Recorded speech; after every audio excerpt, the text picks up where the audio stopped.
This is the story of a swordsman who emerged from a small town of the lowest classes, founded by masters for world peace.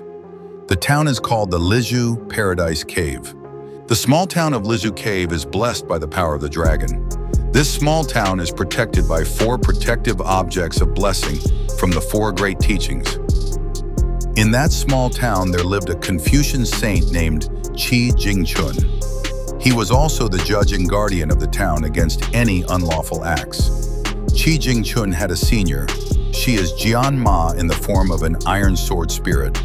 For 8,000 years, Jian Ma had waited for a suitable successor and heir for the iron sword. The sword possessed immense power. In that small town, there was also Mr. Yang, who possessed mysterious powers and was quite familiar with Jian Ma. It all began with Jian Ma, Qi Jingchun, and Mr. Yang's despair toward the world. They felt there was no longer peace in this world. It seemed so dark and hopeless. The powerful always treated the weak like ants, free to do anything, including killing. Personal disputes arose between the powerful, scholars, sects, and religions, as well as conflicts between nations, causing suffering for the common people. But amidst this darkness, a young man emerged, struggling to survive and daring to confront his grim destiny. He was Chen Ping'an. Chen Ping'an was not someone who suddenly received a miracle or special powers, or was born with special qualities. He was not a student of a particular teacher. Even as a teenager, he could not read well. He was an orphan whose father had abandoned him and whose mother died in poverty. He was a child who never gave up hope despite all the hardships his life had thrown his way. Since childhood, Chen Ping'an had been involved in a major conflict. He was destined by the heavens to be short-lived. His energy was drained by the little dragon Wang Zhu, Zi Gui, and his porcelain life was destroyed. However, his spirit of defiance, along with the kindness of Mother Gu Chan, who provided food, and Mr. Yang's breathing techniques, kept Chen Ping'an alive into his teens. As Chen Ping'an, Qi Jingchun finally understood his master's teachings, that in forging a path to the pinnacle, Tao, perseverance is paramount over cultivation. With his Confucian teachings on life principles, Qi Jingchun began to shape Chen Ping'an's personality. Not only the saint Qi Jingchun, but Mr. Yang also helped shape Chen Ping'an's dignity and honor. He was extremely strict in his upbringing, and he mercilessly punished any mistakes. He was physically extremely tough, having to climb mountains to collect medicine that was difficult for ordinary people to reach.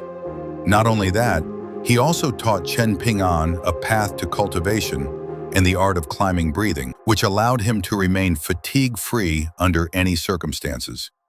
As the small town of Lizhu's defenses against a major disaster cracked, Qi Jingchun sensed that his time on earth was coming to an end. Before he left this world, he sought to ask his senior, Jian Ma, to grant Chen Ping'an power. Entitled Millennium Darkness, One Small Light is Enough to Illuminate, he proposed Chen Ping'an and convinced Jian Ma that Chen Ping'an was the only suitable successor to the power of the Iron Sword. Qi Jingchun's deep trust in Chen Ping'an led him to persistently pressure Jian Ma to consider Chen Ping'an, hoping Jian Ma would give Chen Ping'an a glance. Not only Qi Jingchun, but Mr. Yang also quipped, "What kind of person does Jian Ma really want?" Jian Ma tried to unravel Chen Ping'an's story. Initially, he saw Chen Ping'an as just an ordinary boy like the others, dancing and hunting dragons. But he began to see the difference. Where the children were happily playing, Chen Ping'an was struggling to care for his mother and struggling to endure hunger and humiliation in poverty. Finally, Jian Ma set a condition. Chen Ping'an must be able to cross the steps of the arch bridge. If Chen Ping'an succeeded, Jian Ma would consider it. Laughing with pride and joy, Qi Jingchun believed Chen Ping'an would succeed. Qi Jingchun then invited Chen Ping'an to climb the steps to meet his senior, Jian Ma. The pressure was intense, with each step challenging both mentally and physically. And finally, Chen Ping'an succeeded. Jian Ma finally believed him and asked Chen Ping'an to swear an oath. He bestowed upon Chen Ping'an the power of sword qi and inherited the iron sword, which possessed incredible power. However, the iron sword could only be retrieved once Chen Ping'an had reached the 10th realm. Qi Jingchun's success painted Chen Ping'an as worthless. Qi Jingchun seemingly ignored Chen Ping'an's life. Everyone saw Chen Ping'an as a weakling, a poor, illiterate teenager working odd jobs with no bright future. Chen Ping'an was considered nothing more than a small, insignificant ant. All schools and sects ignored him. This included Mr. Ruan, the city leader after Qi Jingchun's death. He was a powerful figure who deeply respected Qi Jingchun, and he considered Chen Ping'an unqualified. In reality, Chen Ping'an was the strongest in his class. In one swift move, he killed Cai Jinjian, defeated and nearly killed Fu Nanhua, and defeated the top cultivator, Ma Kuxuan. But no one realized this. Everything was shrouded in his circumstances and character. But not for Cui Chan, Xu Hu. He knows that Chen Ping'an is a special child who has been prepared by Qi Jingchun. Cui Chan, also known as Xu Hu, was a Grand Master of the Li dynasty and a highly influential figure within the Li dynasty. He held a position of equal standing with Prince Song Changjin and Empress Li. He was Qi Jingchun's senior apprentice, ambitious to rival Qi Jingchun in both cultivation and Dao. Cui Chan aimed to eradicate his master's Confucian lineage, as well as Qi Jingchun's teachings. Cui Chan viewed Mr. Ma as the last of his master's Confucian lineage, and Chen Ping'an as Qi Jingchun's direct disciple. Therefore, Chen Ping'an was considered a chess piece, present from the beginning, beyond Qi Jingchun's control and under his watch. Cui Chan hoped that once Qi Jingchun was gone, Chen Ping'an could be taken over by him, Cui Chan. Cui Chan continued to monitor the situation in Liju City by sending informants to await Qi Jingchun's downfall and take over the chess piece, Chen Ping'an. The cracks in the small town's barrier began to grow, and the city's destruction began to appear. Qi Jingchun's end was near. The power of the heavenly heavens, which would bring about a great disaster, was inevitable. 3 cultivators from the 3 great sects began to withdraw the auspicious protective objects from Liju City ahead of schedule.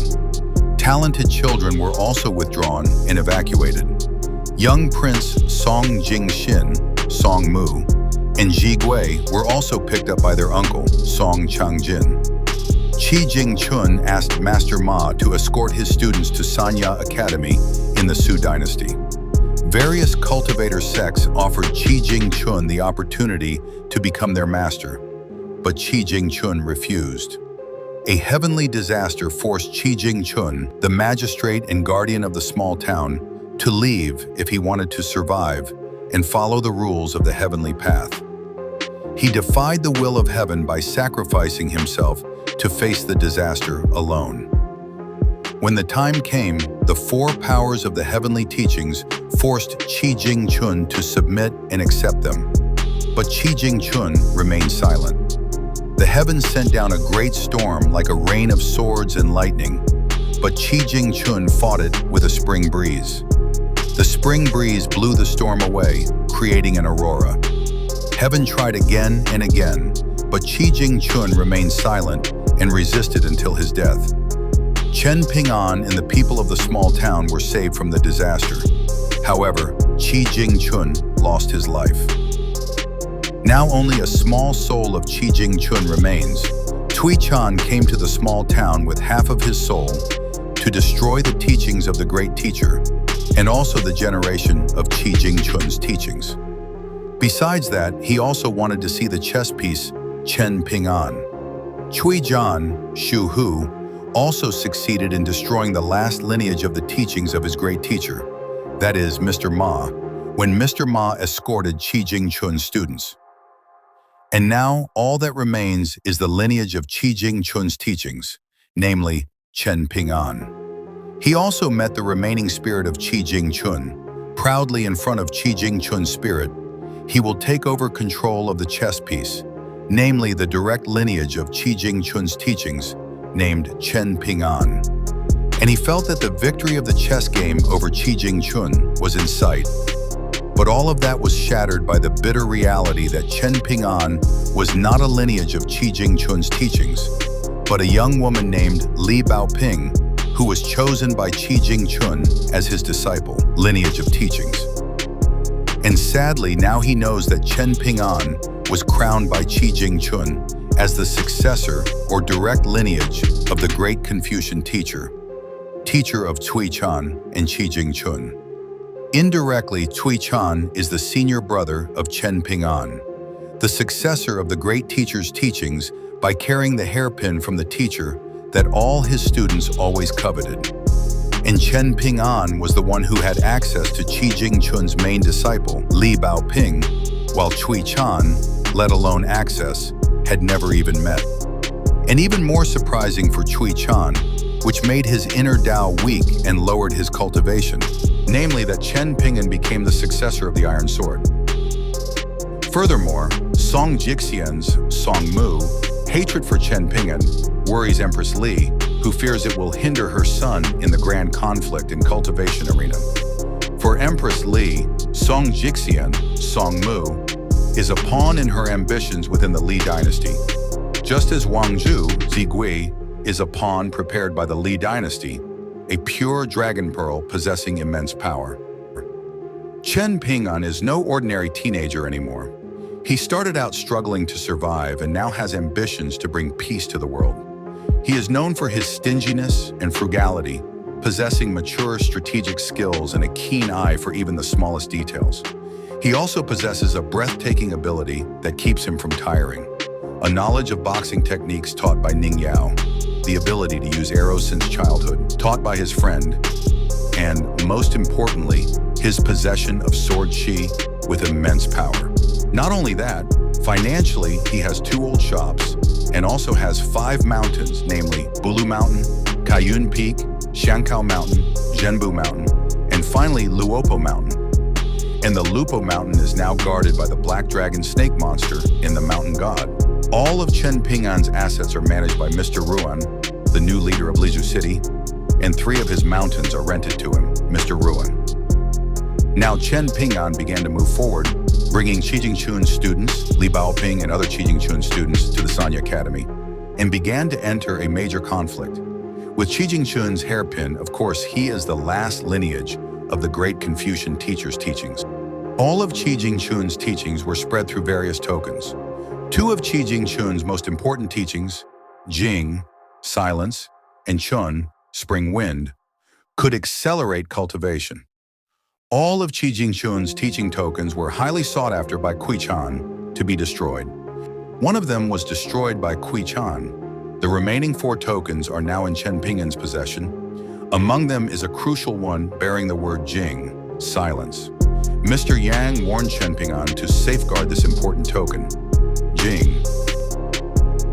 Supported by sufficient assets, the immense power of the Iron Sword, saving Sanya Academy, candidate for the leadership of Sanya Academy, continuing the teachings of the great Confucian master, protecting all academies, and possessing the 4 tokens of Qi Jingchun's teachings, Chen Ping'an will undoubtedly be the target of various sects, both seeking to destroy Qi Jingchun's teachings and protecting them. He also posed a serious threat to Empress Li and Cui Chan, who posed a threat to power within the Li dynasty. Personal ambitions and major conflicts within the dynasty have begun to appear, not only limited to the 2 of them. At least Wang Zhu, Zhu Gui, Song Changjin, Song Jixian, Song Mu also have personal ambitions in the Li dynasty conflict, which is also related by Chen Ping'an. In addition, Ma Kushuan, as the best cultivator seed, also has his own ambitions toward Chen Ping'an. Before his death, Qi Jingchun had signaled to the best swordsman, a Liang, who helped shape Chen Ping'an into a swordsman. A Liang informed him that Qi Jingchun had died. Chen Ping'an was saddened, though he had sensed Qi Jingchun's passing from the start. Liang guarded Chen Ping'an until the Dali border and taught him 18 sword techniques. After teaching Chen Ping'an's sword techniques, Liang parted ways. Before Liang's farewell, Chen Ping'an and Qi Jingchun's disciples traveled to another realm. Using Li Baoping's sword, Liang severed the emperor's bridge of cultivation, limiting his lifespan, and destroyed the Dali Empire's White Pagoda, the root of the chaos surrounding the porcelain technique. Now that the emperor's lifespan was limited, internal conflicts in the struggle for power would intensify. What would Chen Ping'an's future hold?